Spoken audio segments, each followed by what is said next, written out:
just do the same thing. Write down how you get that girl you're trying to court. And they were like, yeah, I'll do this, I'll do that, I'll do that. And then I say, look at this is a marketing plan.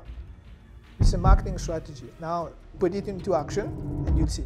Milo, Milo. Yeah. Any Mauritian knows this. We should tell the world who we are. But the world will tell you who you are, you know, if you don't say it.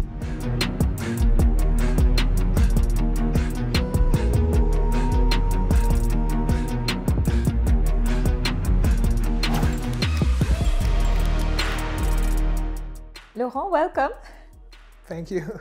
To our podcast. Since we had the opportunity of sharing, I would say, the stage together at our TEDx talk organized by Middlesex University, I have to admit I love the experience, but I was particularly enthralled by your speech, the presentation that you did. You had such an interesting angle on the world of marketing that I thought to myself, then I have to have you on the podcast. So thank you for coming.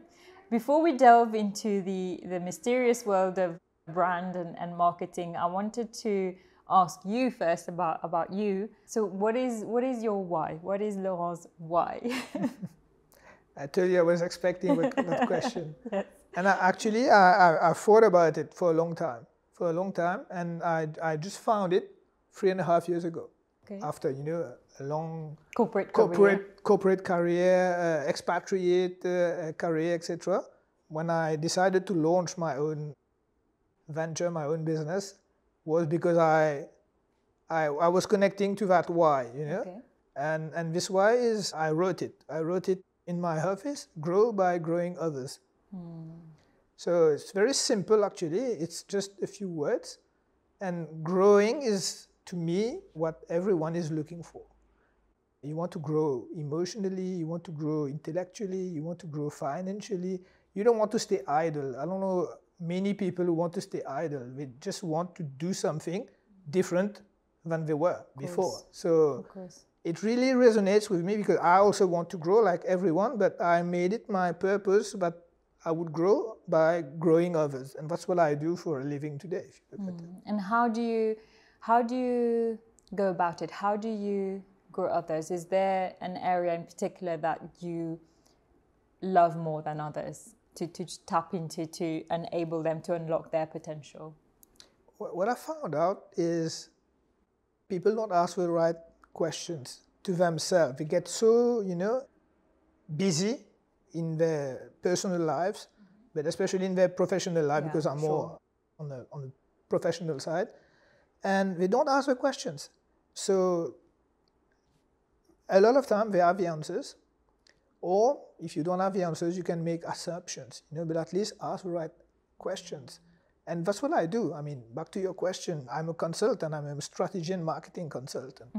So when I help my clients, most of the time they call me and they are in distress, or they have an issue that they can't solve, or they have an opportunity they see but they can't tap. So that's when they call me most of the time, or sometimes I call them. And the conversation always starts with a lot of questions from me, and I asked a lot of questions.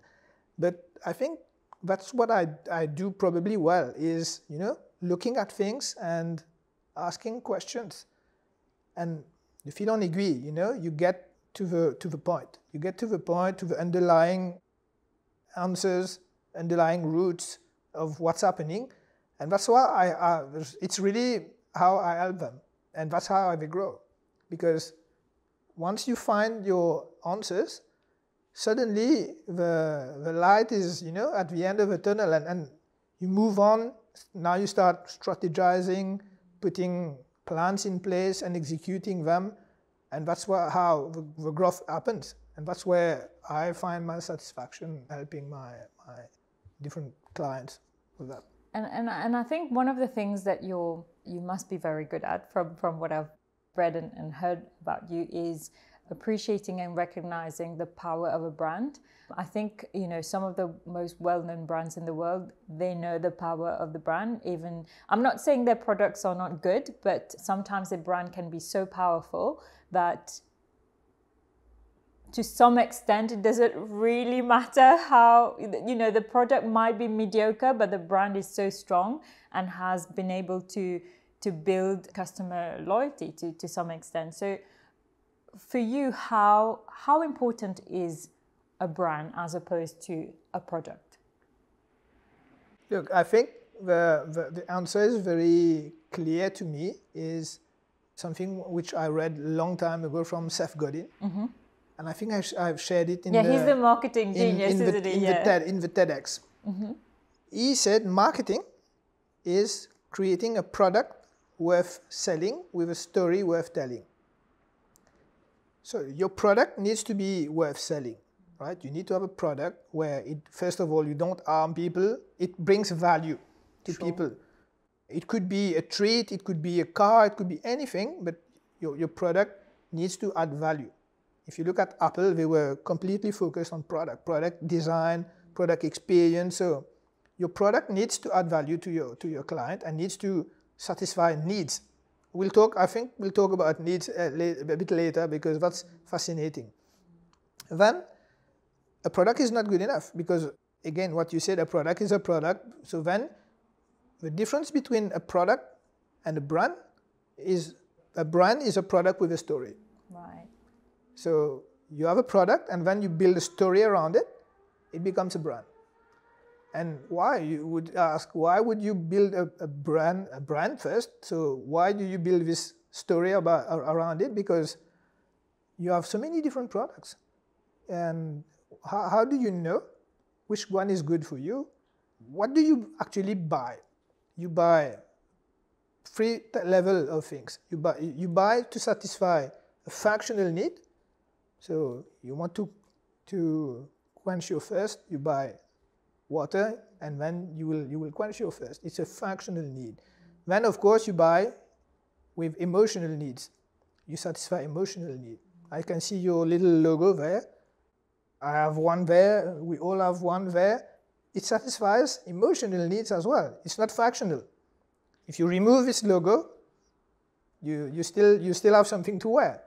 Understand. Yeah. And then the last one is what I call a reason to believe, which is really the credible, tangible thing that people will say, yes, I can believe your story. So you need to build functional benefits, emotional benefits, and a reason to believe, so that people would really look at it and say, yeah, I think this phone is a good deal, because it will satisfy all three. So really, that's what a brand is. Let's do a little test. Yeah. If I ask you, if I say red horse and car, what do you think? A Ferrari? It was, right? So it's very simple as that. If I do this bottle like this, what do you think it is? Is it Coke? It's Coke, right? So if I say chocolate triangle, yeah, totally right. Yeah. You see how powerful a brand is. And if I do this, it's Nike. Yeah. So that's how powerful a brand is. And because they've built all these stories, and they probably have fantastic marketers doing it for a long time and building those stories behind. And that's what differentiates the product from the brand. And I think talking about storytelling, I think you've hit the nail on the head that, to a large extent, storytelling, I mean, we see it when we read books, when we read fiction or even non-fiction, that it elicits a very strong emotion in us. And I think the stronger the emotion, the more likely you are to, even if you don't particularly like the brand or buy the brand, you will, as you said, automatically recognize it. And I mean, we're talking about Nike. I don't want to focus on one brand in particular, but that is one very powerful brand, and I've read the autobiography of the founder, and which I found fascinating, is that all the ads that I've seen from them has always, it's like seeing a good film almost. It elicits a very strong emotion, and I think that's also the power of storytelling. Absolutely. Sometimes controversial. You see, and it goes back to, I'm sure you've seen it in the Phil Knight book. The purpose of Nike. You know what's the purpose of Nike? Their why. I'm sure I do, but I can't remember. Their why is, they say, we believe If you have a body, you're an athlete. All right? It's a very strong statement. And their purpose is actually to bring the athlete in everyone. Just move. Whatever, you know, you have one leg, one arm, or you're that size or that size, whatever, you're an athlete. To us, you're an athlete.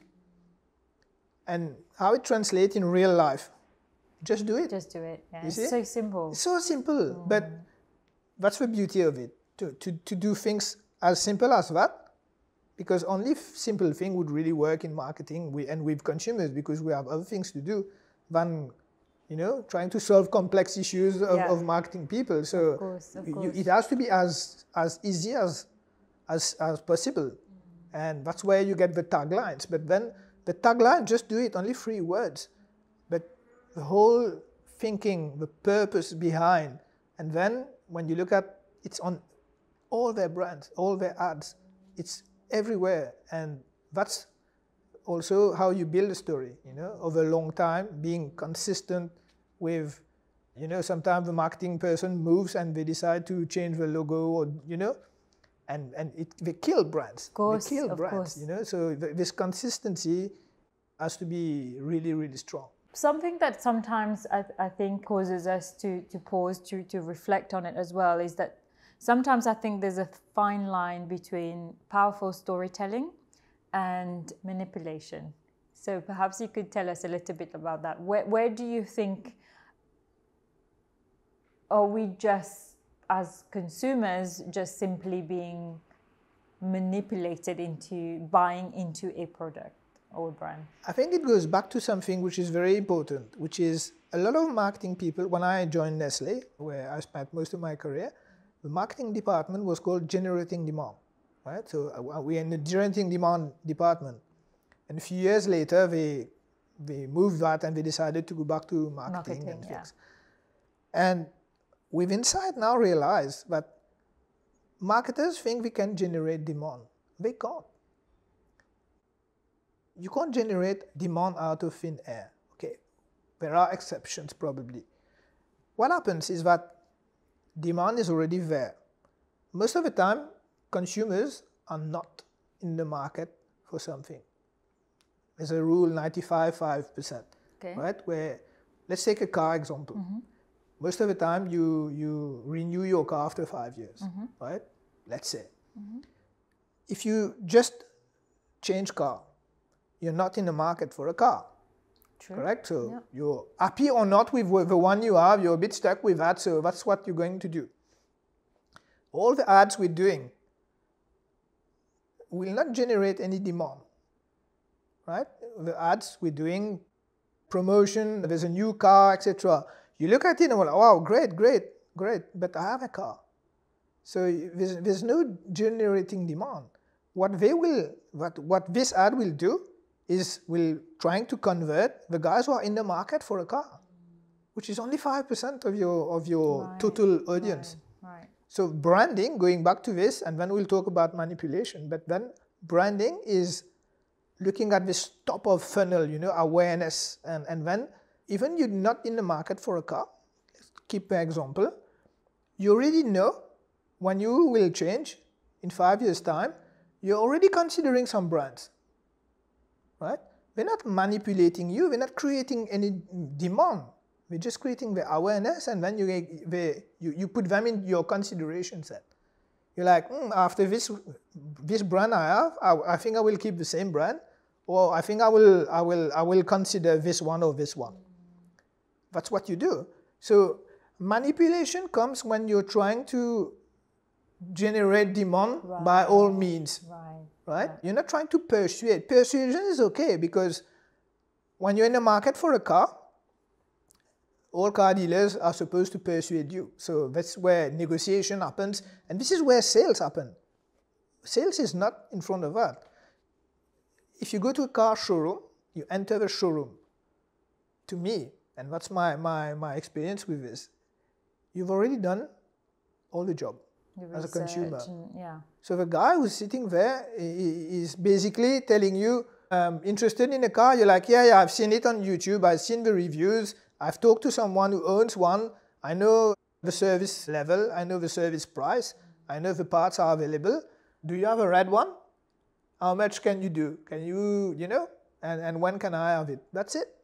So that's you really, already know the brand. You already know the brand. Yeah. You already have a demand. So that guy didn't generate any demand. He's just there to persuade you not to get out of a showroom and evaluate another one, and consider another one. So manipulation really happens where you are trying to generate that demand with means that are probably borderline correct, This example of coffee nozzles, in the coffee aisle, you're going through your aisle, and then they're spraying some coffee smell, and you're like, I feel like grabbing some coffee.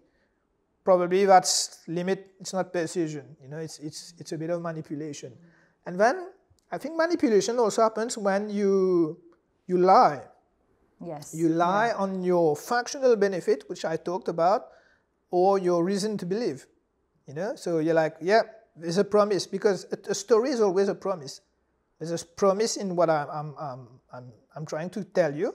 My brand is promising you this, and if you lie on your promise, first of all, you'll get caught probably, and then you're trying to probably manipulate. So that's my take about it. Yeah, because I think definitely not target in industries in particular, but I think, back in I can't remember, I think it was 60s or 70s, there was a certain narrative that developed that, for example, breakfast was the most important meal of the day, and that was to feed a particular narrative that would encourage us to buy more dairy, etc., etc. That has been debunked to a large extent since. So I think this is where sometimes there is some sort of manipulation, but that's not to do with the brand in itself, that's to do with whole industries, I guess. And I think food, I come from the food industry at the base, and food industry has been very bad at providing good nutrition advice, and now you see that portion sizes, GDA guidelines, and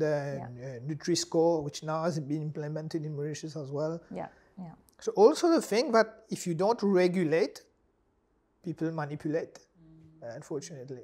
There needs to be some regulation as well, otherwise you will always find people manipulating, and that's not marketing, that's really manipulation, it's something different. Yeah. And how do you, coming back to the topic of your TEDx talk, how is marketing like dating? I'm not asking you to cover all the points, but maybe your favorite points on the topic. Yeah, I think you need to court someone, right? In marketing, you need to court someone at some point. And that someone is your consumer on one side and your brand on the other side. And again, you're not trying to lie or manipulate. You're trying to court, to put your best foot forward. You're saying, that's me. Sure. So yeah, it is like dating, because to me it's the same process. It's the same process, and marketing is a process that you need to follow.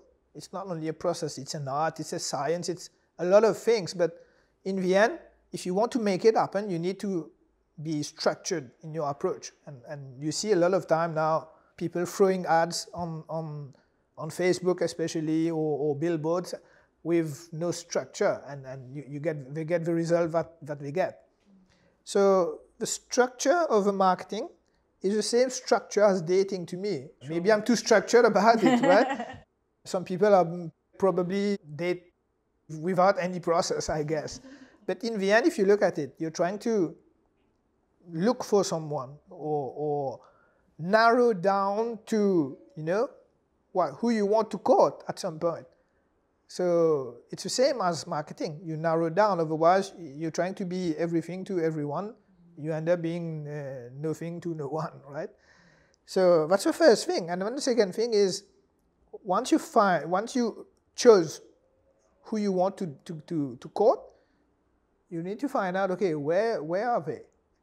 Where are they? Let's say, I want to have a blonde girl, let's say. It's the basic, let's say, structure of a targeting, let's say, right? No offense to anyone, it's just an example. Sure. So where are they? That's the second question. If I sit there and I say, this is my target, how do I get? when I get out of this building, do I turn left or right? Do I walk or do I take my car or do I take the plane to get them? So I need to know where they are. So it's the same process. You need to find out where your target, your audience is going to be. Once you know how to, I'm just talking about the process, not yeah, sure. how to, because I think it's a longer conversation. But then when you know where they are, now when you present yourself to them, say, okay, that blonde girl I'm trying to get, she's sitting there. So how do I get there? I need to put my best foot forward. And that's where brand comes in, you know.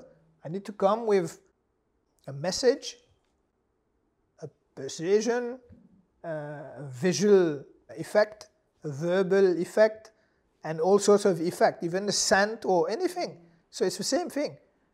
That's when I'm sitting there, I need to engage in a conversation, which is my storytelling.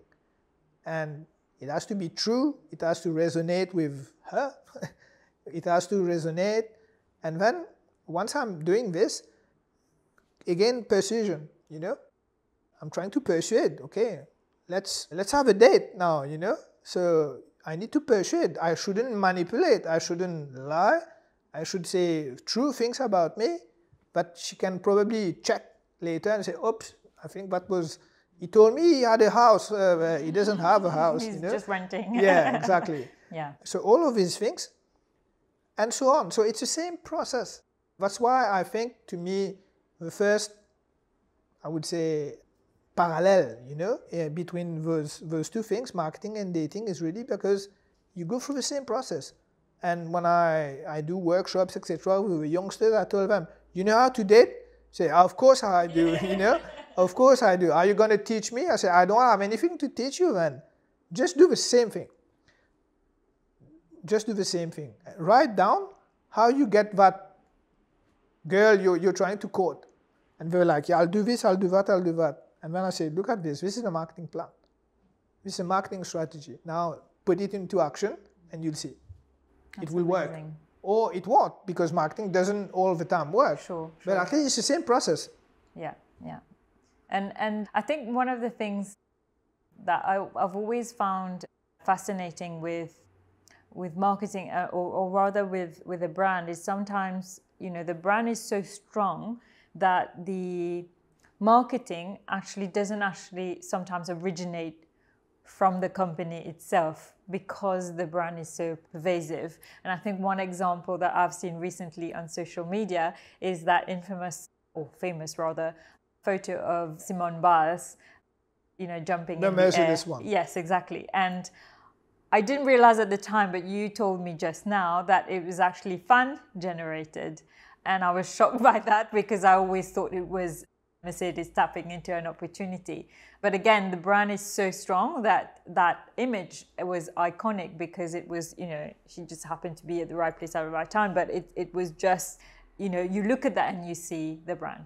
Yeah. So I just wanted to know your thoughts on, you know, I guess the power of marketing outside the conventional marketing. When you think of marketing, you think a company has a marketing department, and you know it has a plan and it's releasing ads and whatever. But sometimes marketing occurs outside that, because the brand is so strong.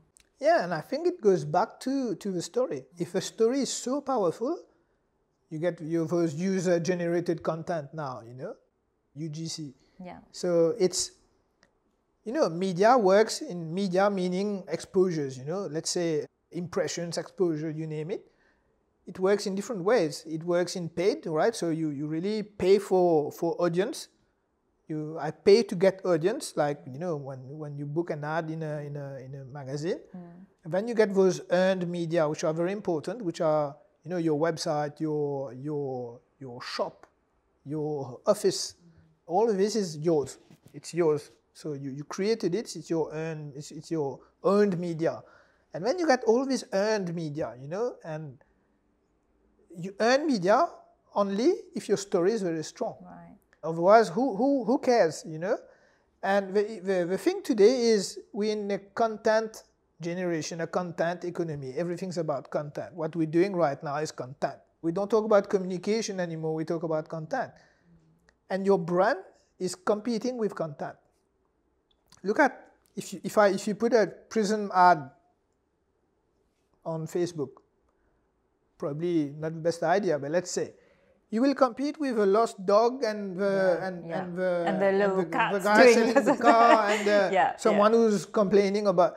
You're competing with content. You're not competing with competitors. I mean, and people are scrolling, and you're competing with all of that content. Yeah.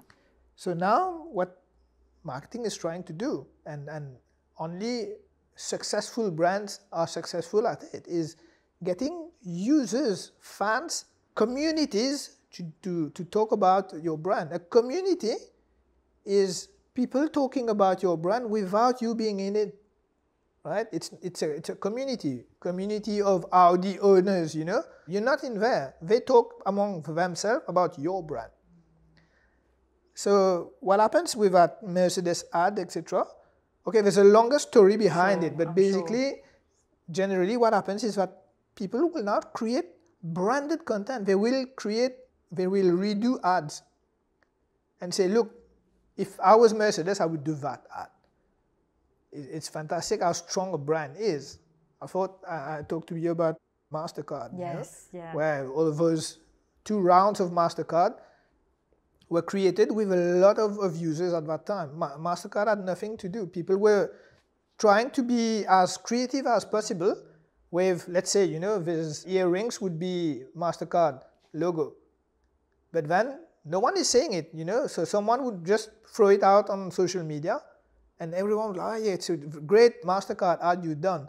And someone else will try to do another MasterCard ad without any involvement from MasterCard. That's amazing. You know? So again, I mean, and the more so now with AI, I suppose now with the advent of ChatGPT and AI, the process of creation of those type of, you know, user-generated content can be even easier. You don't have to be a graphic designer to create those things. Exactly. You just have to prompt decently, and it should be okay. But again, I mean, there's another issue now with AI-generated ads where we lose a lot of creativity, a lot of feeling, and there's a lot of debate about it. Of course. The other point I wanted to briefly touch on is that sometimes as a layperson, one might think that when we talk about marketing and we focus on the visuals, so what people can see. Yeah. But I think sometimes equally as powerful is sound and scent as well.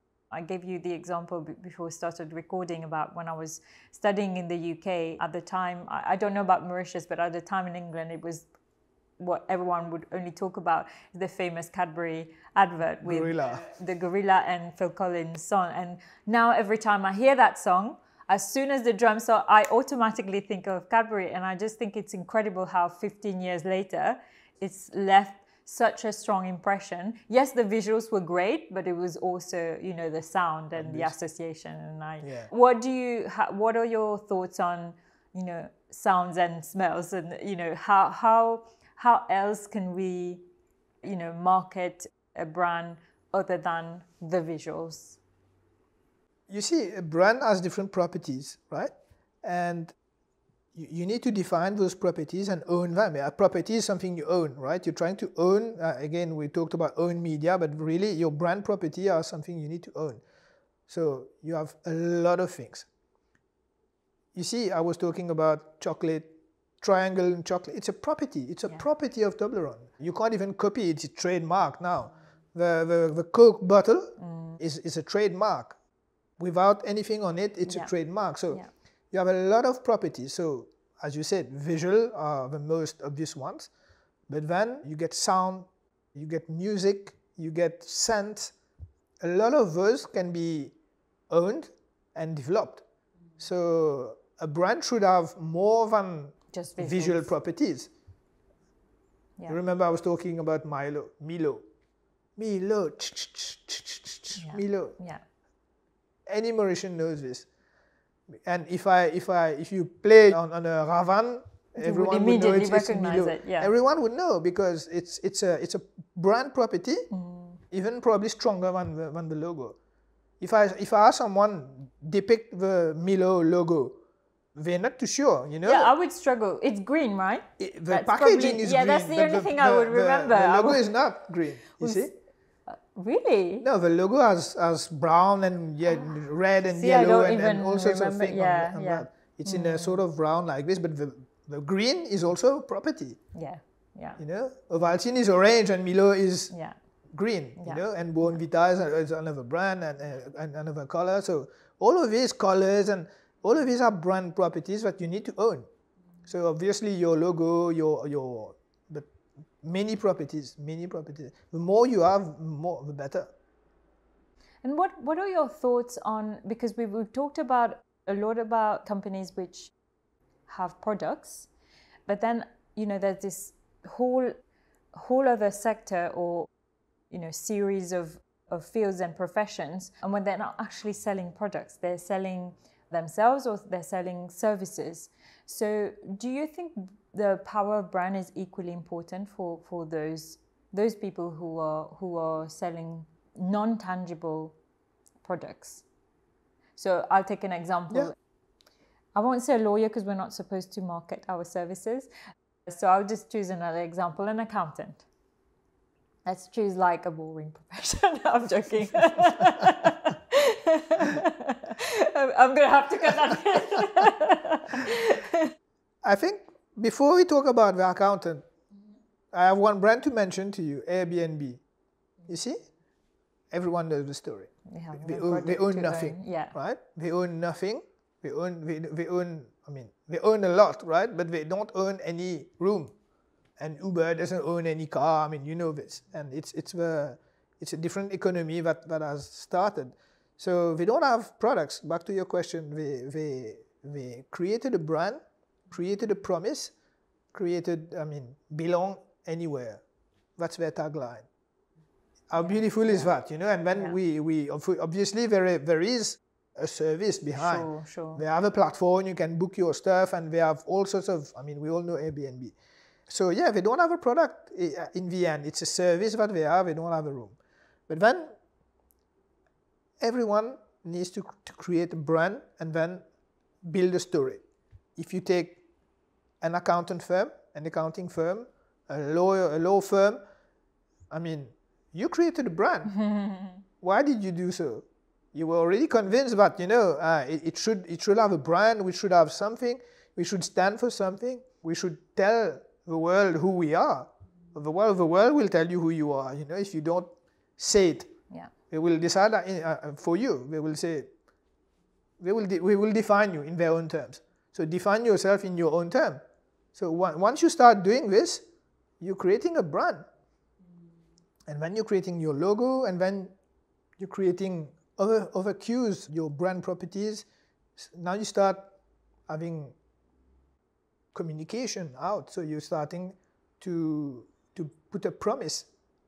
And then you're trying to discuss about, okay, what are my proof points, my reason to believe, we are the best because, or we can do this for you because. That's marketing and branding and marketing. So everyone should do it, and those who are not doing it should do it, because in the end, you can't differentiate. You are not clear on what you're proposing. If you look at a lot of people, and you think about it, an accountant, but you don't consider. Mm-hmm. The other way around, I'm trying to do reverse engineering on that. Okay. Who you consider as an accountant? I'm sure you can have names, be it a company, be it an individual, etc. Who you're not considering? I see. You don't even know who you're not considering. Or it's a brand you don't want to consider because you don't believe they can deliver, or they don't satisfy somehow your needs. But who do you not consider if you don't know who they are? I see. They already set themselves out of your consideration set. Yeah. So only the guys who are in your consideration set would be the ones who have done some kind of branding or marketing or communication, or at least be relevant to you in some ways. For the person who, people watching us who, they are consumers of content, but they are not content creators, they don't aspire to be influencers or anything like that. but they are either employees or they're business owners.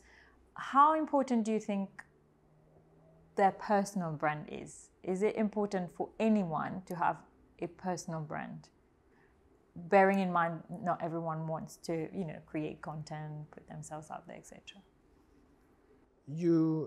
In today's world, I mean, we won't go back to, capitalism and stuff like that, but that's where we are, right? Everything is a brand. So you could be a silent, dull, or non-existent brand, or you could be a brand that creates value, brings growth, brings some value to satisfy some needs. So you are already a brand. You can't choose not to be a brand because everything is a brand today. Individuals are a brand, rock stars obviously are brands, and everything is a brand. So you have to choose not to do anything about it if you want. So you don't do personal branding, or you decide to do something about it. Why would you do something about it then against someone who doesn't want to? Because you see, and personal brand can be created in the digital space, but in the non-digital space as well. And it's been there forever. Look at the people who've been engaged in many activities, be it CSR and things like this. They already started its branding in the end. Of course, there is a purpose to it, and I'm not disputing the purpose. I'm just saying, why would they talk about it? Because it's personal branding in the end. Now, in the digital space, obviously, we all know LinkedIn, and there's not only LinkedIn. TikTok is a fantastic... It's amazing, well, I think there's too much content, but anyway, that's a separate discussion, but it's amazing the variety of profiles that you see on there. You can market anything really. Anything. Anything. It's incredible. So now today, I mean, personal branding, you can't avoid it. You see, you're already a brand. So what do you do with it? If you're a professional, or if you're a prospective, you're trying to get a job, or you want to do some kind of, I mean, if you want to transact, because I was talking about capitalism, it's about transacting, and we're in transactional economy. So if you want to transact, people will only transact with brands, You don't want to buy the white T-shirt, right? You want to buy the white T-shirt that you trust, correct? With a tick on it, right? Yeah. And you want to buy it at 10 times more than a white T-shirt.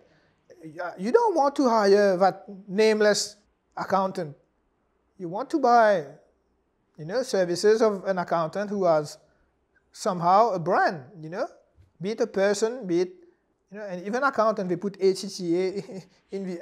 Why do they do it? It is personal branding. Yeah. You're not obliged to put ACCA. Why are you putting it? Yeah. Of course, because at some point you're trying to put a reason to believe behind your brand, which is I'm chartered, Yeah. So we're all doing it. Some very aggressively, some manipulating maybe, some persuasion. Yeah. And some perhaps subconsciously. Exactly. Yeah. The guy who's putting ACCA is already doing it, to me. It is branding in the end. He's trying to show that, he's trying to convey a message, he's trying to target someone, and he's trying to persuade that person, and he's trying to say, I have proof points, I can deliver what I'm saying by just putting ACCA next to his name. Yeah. So he's doing branding without knowing. And also, I think, before we move on to the kind of international scene, which I really want to touch on, I wanted to know your thoughts on taking risks, because, as we've discussed at Nike before, I think I love most of I would say all their ads. Some of them elicit quite strong emotions on both sides of the coin. They can be quite controversial, but I think there's also an element of taking risks as well. Going back to something that Elon Musk once said, he himself is a brand and very controversial figure, but I think once he said something that really struck with me. He said something about always going back to first principles. And I think that if you know your brand and know who you are and your values and your purpose, so long as that ad or that marketing campaign is true to those values, it's okay to take risk, or you must take, or I wouldn't say you must, but it's a calculated risk because ultimately you're always staying true to your values. What do you think about taking risks? Look at everything you remember. Somehow there was a risk taken. Everything you've not really noticed or you saw but you forgot was no risk, and no risk initiative, let's say campaign or initiative. I think there are probably two things. There is the balance of emotional and rational, and then there's the risk. Rational, to me, leads to conclusion, you see? So you have a message, an ad, which says, we are the best, or whatever, or we deliver the goods in 24 hours. Okay, cool. You've concluded, you got some conclusion out of it. Emotion leads to action, you see, whereas rational is just lead to conclusion. Okay, fair enough, thank you. That's it, Whereas when you have emotion, it's very different. This example, I think you saw it probably a long time. There was this guy, I think it was a VW ad in the 60s or so. Right. The guy who was doing, what do you call this, hitchhiking. Yeah. And he was saying to Jacksonville, and no one was going there. No one was actually Stopping. picking up. Yeah. So he came back and said, to Mom for Christmas. And everyone was stopping, So that was an ad, right? I'm not sure it's even true, but it's just that Sure. It was something very rational, which led to conclusion. Okay, I'm concluding that this guy is going to Jacksonville and I'm not picking him up. Whereas the other one, I'm concluding is going to his mom, and whereas for Christmas, and poor guy. If I don't pick him up, he might not see his mum for Christmas, or be alone for Christmas. Or even quicker than that, probably, I need to pick this guy, I need to pick this guy. I'm not even thinking if someone else will not picking up. So that's, to me, is the rational emotional, which really leads to action. And then there's the element of risk, where, especially today, in the content economy and the content world that we're living, we're scrolling. I was at a conference in Cannes, and there was a guy who came and said, American guy, he said, we are doing the Statue of Liberty with our thumb every day. I think it was 300 feet or something like, or 300 meters, I don't remember, with your thumb. Scrolling on your phone. If you don't take a risk, they won't even see it. They won't even stop, Again, we're like, yeah, and it goes. So the risk is, you can have different type, It's a visual, which is a bit risky, and which is like, oops, I stop, because I saw. Or even when you drive on different media, that person who takes a risk has much more chance of, striking a chord. That's what you want to do. With emotion, I said, but then striking a chord with that audience you're trying to get. So it could be visual, it could be the messaging, it could be the association, it could be, with so strange association, IKEA with a chocolate bar, whatever, so you're like, it's a risky association, or message could be a bit controversial or risky, or, all sorts of things, or taking a stance on issues. On difficult issues sometimes. On social issues, etc., is always risky because it is a sensitive subject. So, it's imperative to take a risk if you want to make any kind of impact, you know? Otherwise, you're just dull and before we were doing this, and now we're doing this. Yeah. And it's, not even, we'll probably see 10 things in every second with the speed of the scrolling. And of course, when you're scrolling your phone, you're checking Netflix at the same time, and there's probably something else there. So, and there's the computer there, so it's a multi-screen, it's even worse. If you're not taking a risk and you don't have some emotion is not only crying, it could be laughing, it could be different emotion that gorilla struck with a long time ago, right? Exactly. With the Cadbury campaign. They took some risk because it was random. It was so random. It was unusual. Very unusual. And it stuck with you for years. Yeah. So risk pays. Calculated risk, of course. Thank you for saying that. I fully agree. Last question for you, Laurent. You spent a long time in Africa, in Kenya, I believe, but I'm sure you travel all over the region. Sometimes, I mean, we often say that Mauritius is part of the African continent. We love to say that when it suits our narrative, but we forget also sometimes the African continent is over 50 countries and so diverse, so different. What was your experience about living there and doing the corporate job that you were doing in marketing, being in continental Africa? I love the way you started it, because the first thing I learned was there's no such thing as Africa. There's 54 countries, right? That's what I learned it, not the hard way. I learned it very quickly that you should really look at countries in not isolation, but those countries are different. Then the second thing I learned is even in the countries are vast, are very big. I mean, we were doing business. I was sitting in Nairobi, but I was overlooking 21 countries. Wow. The Democratic Republic of Congo is massive. Massive. Yeah. It's huge. And when you look at the size of a country like that, you can't take it as a country. Even taking the plane from Nairobi to Kinshasa, the plane at that time, you cannot fly to Lubumbashi. You have to go back to, you have to get out of the country to fly back to. Wow. So it's huge. And then I think you need to understand, especially for Mauritian people, that you're getting into much, much bigger countries than even Europe and everything. So, and of course, with all the infrastructure challenges that they have. Of course, yeah. So one thing I learned as well is that these countries are so big, you really need to tackle them properly. An example, we were selling milk powder in Tanzania, and when you go to Dar es Salaam, we're the king. We're the king. There's no competition, and it stayed like this for probably 3, 4, 5 years. Mm-hmm. The first years I was there, and we were happy with that, with the volume that we got in Tanzania, and then one day we decided to go into the country and we realized this is where the market is, and we were so small, tiny, and the competition knew, and they were like, let those guys think they are the kings in Tanzania, in Dar es Salaam, and they were ruling the whole Dodoma and Mwanza, Arusha, etc.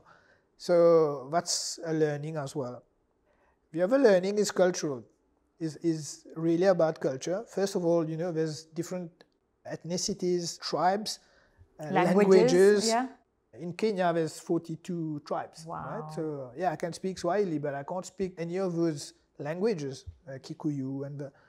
So you need to understand the difference also there, and your marketing, your product, from product to story, needs to be completely looked into it. So I was in breakfast cereal at that time. What I did is I travel all around and had a breakfast with people. And then that's really how you understand the culture, how we eat with the caterpillar sometime and the dried fish in the porridge and everything. Caterpillar is protein. There's a lot of protein. And we know a lot about nutrition. I mean, I was in Nestle, we were trained on nutrition. But we knew as much as we did, So, and they probably, I'm not dissing Nestle or anything, but not by any stretch of the imagination, but what they knew was probably all the more raw, unprocessed, absolutely, caterpillar. You can't get more natural than that. Absolutely. They were doing the porridge and then putting some breadcrumbs from the day before, and etc. And then I see the caterpillar coming in. I'm like, why? Am I supposed to eat this? Like, yeah, but if you don't eat this, you won't get protein. This is just carb. So we know exactly about, the portions and and the dried fish for omega-3 and stuff like this. And then the different grains, because grain is really, so what do you get in millet, in sorghum, in maize, in wheat? We knew everything because, from it's historical from them. So you learn from them, and then you understand their habits, their culture. That's where really you understand. And if there is no need, leave them alone. You know what I mean? And then if there is a need, for example, there was a need for some people to get more convenience because they have to cook everything in the morning, etc. From scratch. It gets very difficult. Yeah. So there is a need for convenience. Okay, then I'm going to bring them convenience. And then, of course, it was like ready to eat cereal, etc. Yeah. But some other people, I was shocked. I went to some slum area, let's say, and discussed with the ladies there and said, look, I have a product. What do you think? And they were like, not interested. Not interested. Or they don't even say it, but they look not interested. So my role of asking questions was already started at that time. And they're like, if you give me ready to eat, I mean, after a lot of prompting, I found out that if you give them a ready to eat cereal, they were like, but what do I do in the morning then? Because, and I'm not having any discussion about this, but they said, look, my role as a mother, as a wife, etc., my value I bring in the morning is putting food on the table. And you know, I cook my porridge in a way, I learned it from my mother, etc. So my porridge, I want my kid to say my mom's porridge is delicious and I want my, etc. With your product, but I don't want to have, if you put that on the table, what's my purpose then? So, and I realized, oops, I was trying to sell convenience to people who didn't want it. First of all, I had a lot of time.